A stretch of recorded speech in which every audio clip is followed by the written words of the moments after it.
Hi, everybody. It's the Mythology dude. He's back. Sorry I was gone for a while. The end of 2025 and the beginning of this year has been a little rough. I keep getting tested to make sure the cancer is gone. So far, it's gone, and that's good. But the testing they did just to make sure, like for example, in 2025, I needed a brain biopsy because there were some suspicious spots, and I'm cleared for that. But all this poking around in the brain kind of left me a little disabled. So I'm still living at my parents' place because I'm trapped here. They won't let me go back to my apartment because I'm a bit of a fall risk. If I fall down, there's nobody to help me up because I'm literally in that position. I'm 63 now, and I'm literally in that position where I've fallen and I can't get up.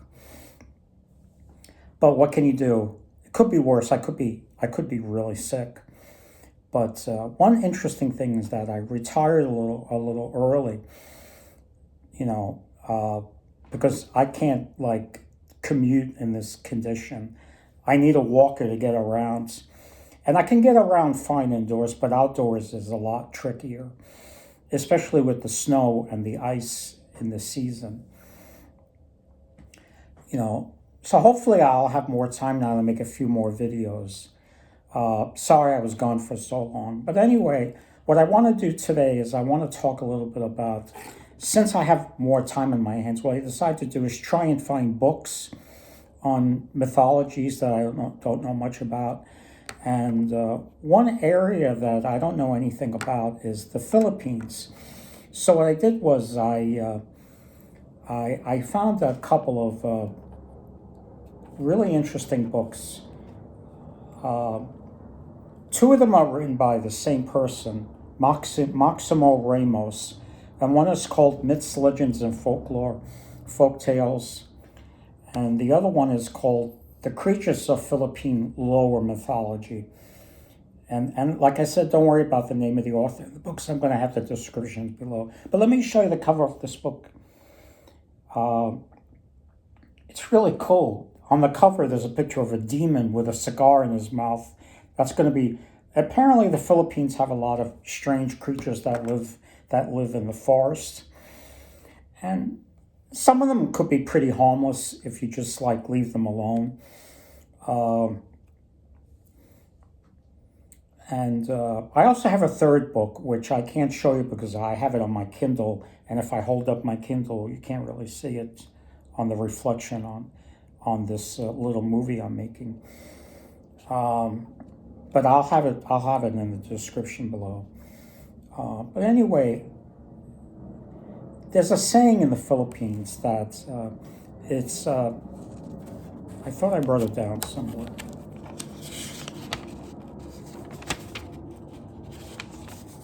Oh yeah, it's called Tabi Tabi Po. It means, would you move aside, please, and let me pass? Because apparently there's so many weird ghoulies in the Philippine mythology. Like in this book, Ramos calls it lower mythology. If I understood him correctly, what he means by lower mythology is that these are like creatures like that are like forest-like creatures. They're not like grand gods and goddesses that you have like from Greek mythology. They deal with like dwarves and elves and fairies and stuff like that. You know, I call them ghoulies because I'm actually being a little flippant. I don't know if that would be an appropriate term. Uh, but I get that term ghoulies from an old movie from the 80s called Ghoulies. Some of you who are old enough probably remember it. It's about a group of teenagers that get together and try and call up spirits. And they call up all of these creepy little things that start crawling out of the toilet bowl. And the movie's called Ghoulies. But they have to do with anything that's kind of creepy and twisted and a little dangerous. I'm going to start with uh, some creatures that we have in Europe too, or at least they go by similar names. But that doesn't mean that they're really the same exact type of beings that is pictured in the Philippines. The first type are like dwarves, and sometimes in the Philippines they go by the name of Duwende, and and what happens is that the Duwende, they could be you know, they could be like small twisted beings, you know. They're associated with having a lot of gold because they're associated with dwarfs. Just like in Norse mythology, they're associated with the treasures of the earth, and there's a lot of gold in the earth. So they're associated with treasures. But I don't think there are any stories like you have in Norse mythology where the dwarves make these elaborate treasures for the gods, like Thor's hammer or Odin's spear and Odin's ring armlet, which produces more of itself.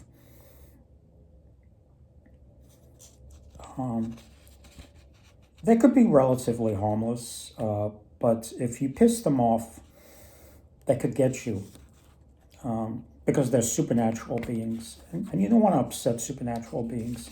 So if you see, and because they're small, they live in little, what you see might be a termite mound, might have one living inside of it. So if you see a termite mound in the Philippines, don't kick it over because there could be a little dwarf living in it. And they'll find a way to get even.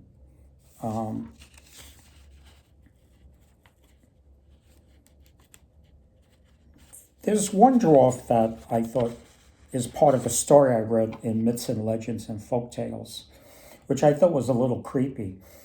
It was about a duende called Tiyanak.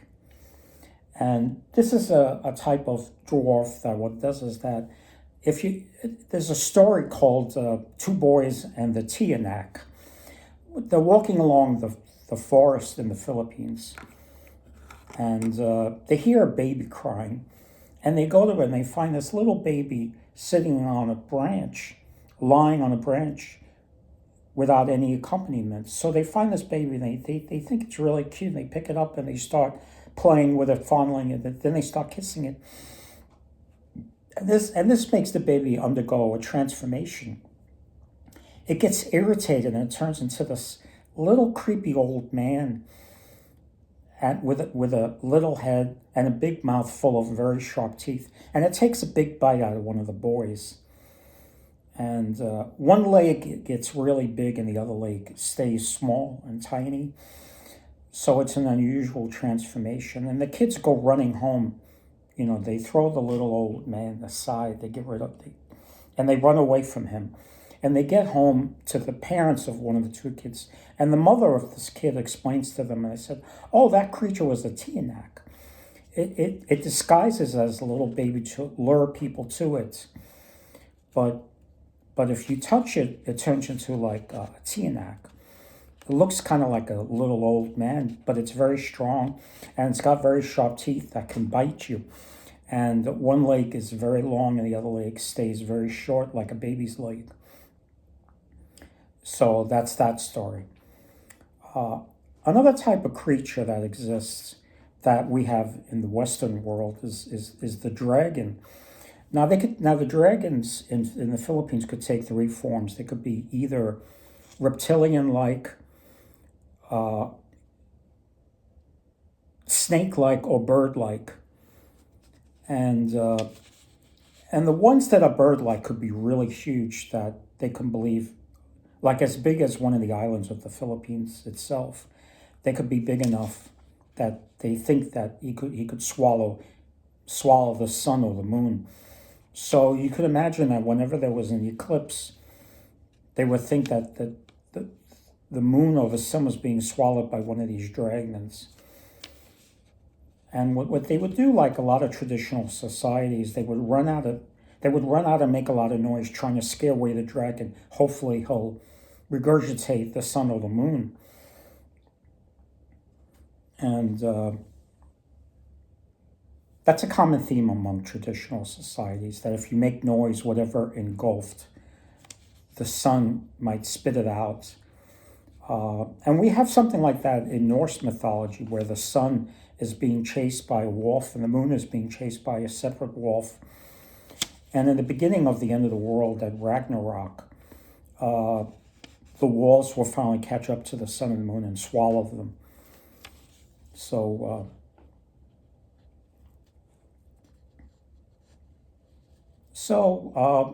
moving on to another type of creature, there's the elves. The elves they're supernatural beings associated with nature. So it's believed they have magical powers, and they're beautiful to look upon because, that's what they think they are. But their attitude to humans is ambivalent. They could either help you humans out or make life difficult for them.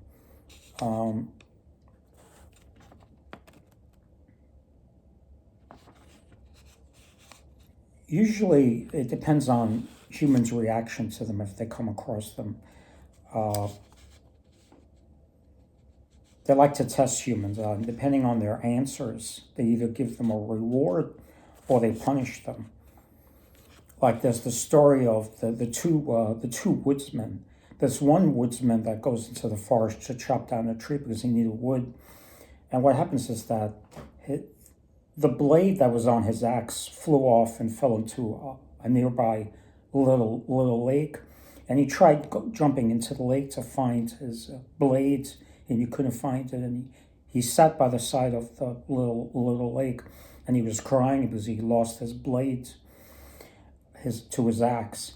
And a little elf popped her head out of the water and said, "What are you crying about?" He goes, "I lost my axe blades, and I needed to cut down this tree."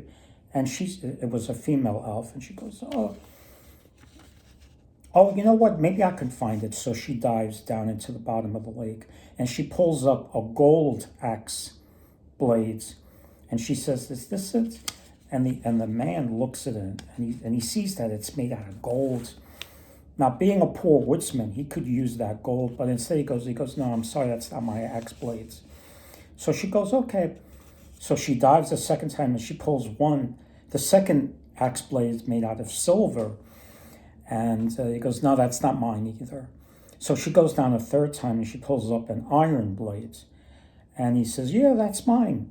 So she gives it to him, and he's about to walk away. And she goes, "Because you were honest, you could have the gold and the silver blades too." So he happily takes all three blades home with him. Now there's another woodsman that he lives that's a neighbor of this woodsman, and he was of a more greedy temperament. So he says to the first woodsman, he goes, "How'd you come across a gold blade and a silver blade?" He goes, "Oh, I dropped my iron blade in the water, and it fell off my wooden handle."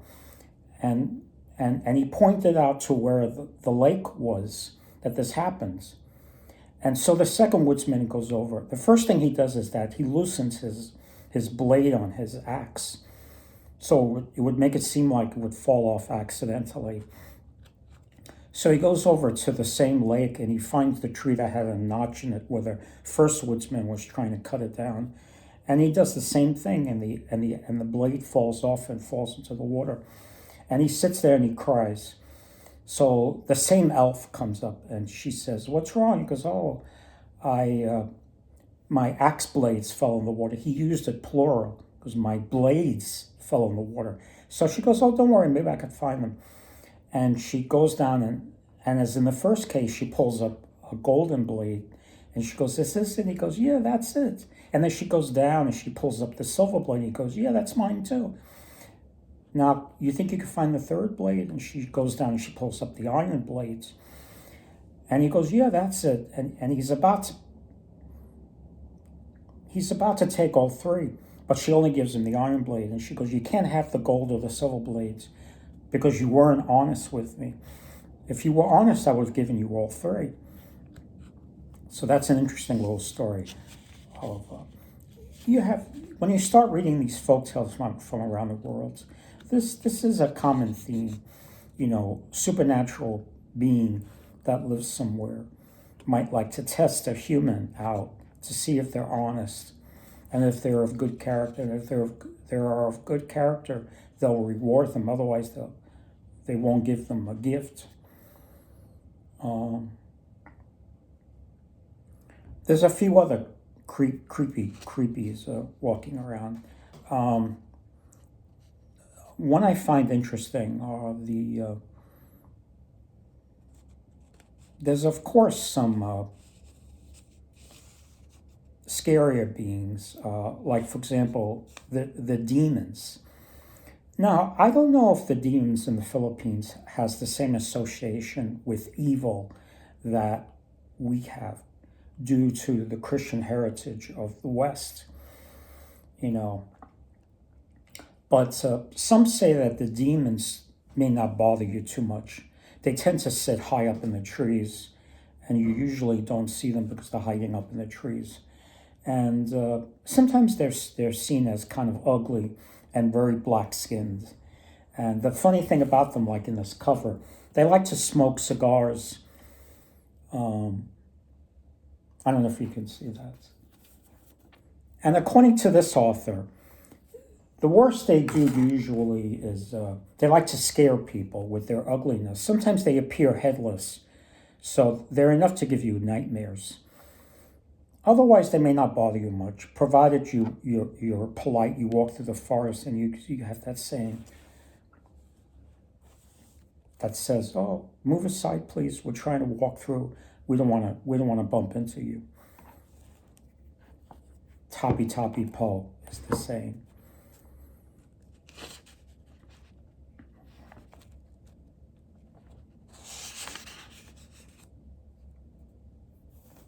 Then you got there are some darker creatures that like to eat humans. For example, you got ogres and ghouls. Ogres like to eat people, just like from folktales in Europe. They have an appetite for humans. And you could spot them because they're usually huge, like giants, and they're very uncouth looking, kind of really ugly, twisted beings. And then you have another type of giants, which is called the ghoul, and they're uglier. And what the ghoulies is fresh cadavers straight from the cemetery. There's a story that I read where somebody's buried, and somebody goes there to spy to take a look at the coffin to make sure it hasn't been touched, and he finds some being there, you know, taking out the dirt from the ground, and he goes in the coffin. He takes out the body, and he runs home and he tells the people there, so and so has been eaten by a ghoul, and so they go there. I don't know if they open up the coffin, but they notice that the dirt has been freshly put, which it should have settled in by now. But it looks as if the person was buried, but the burial was a while ago, and it looks like the dirt has just been taken out and thrown freshly in again. And then of course there's other beings that like to eat people. You got your vampire that likes to, but the vampires prefer basically just the bloods, and they live among people by the day sometimes. And at night, they go flying about to try and find a victim that they could suck blood from. And then there's also, like you have in the West, you have witches and vampires. Witches are different from vampires in that witches use magic to hurt people. And then you have ghosts, which can appear like spectral entities, just like we think of them in the West. But they could also appear just as like orbs, glowing orbs. I didn't mention I think I said giants briefly. Giants are very big and ugly, and they could hurt people. But sometimes they might leave you alone. The thing the giants don't have going for them is they're known for being stupid. Like you could easily trick them and get away from them. You have stories like that in Europe too, where giants are not very smart. You could trick them easily and get away from them if they threaten you. Another interesting thing is that you have werebeasts, just like in the West, you have werewolves. But in any area that have other wild, dangerous animals like wild pigs, you could have were just means man. So you could have not only werewolves, you could have werepigs, which are wild pigs, which could be very dangerous, like boars and stuff. And so you got to be careful for that. Yeah. They also have a merfolk, like mermaids, although not so much on mermen. They talk more about mermaids, which, like the West, they're seen as women, beautiful women from the waist up with long, beautiful hair, and a fish, and the bottom half is a fishtail. And they could be dangerous because they like to lure men and then drown them. And they're associated with disasters at sea, drownings and shipwrecks and stuff like that. They're associated with that.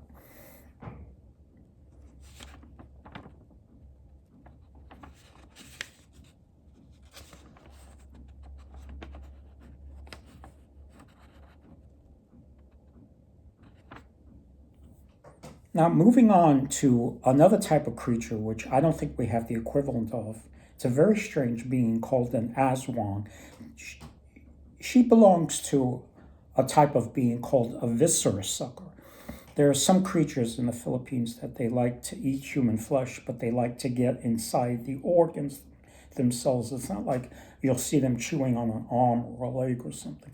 They want to get inside the body. Now, the Aswang usually appears as a pretty woman, but at night, she's got the ability to, she actually separates the upper half of her body from the lower half, and she grows a pair of wings. During the day, she looks like a regular pretty woman, and but at night, she detaches the upper half of her body from her lower half. She hides her legs. She grows wings, and she flies out.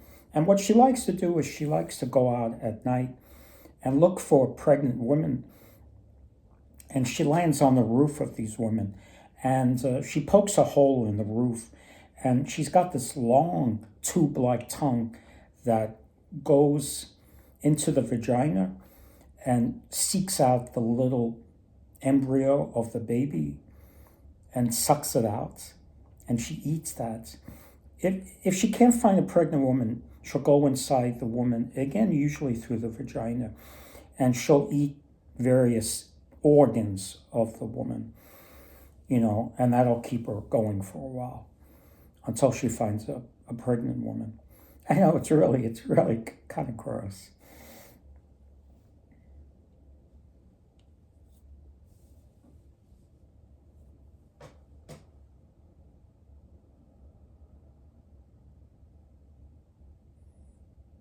There's a modern author. She's Filipina too. Her last name is G-A-G, but it's pronounced Gog. And she wrote a modern book on it's a collection of horror stories. But some of them are based on her Filipina. She was born in the Philippines. So she grew up with these crazy stories. And her very first story, I'll have her book in the description below.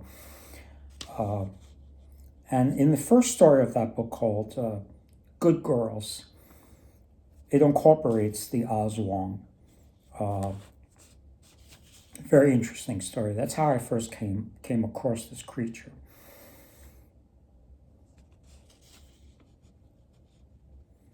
So that's all I have for now. So until next time, I hope to see you soon.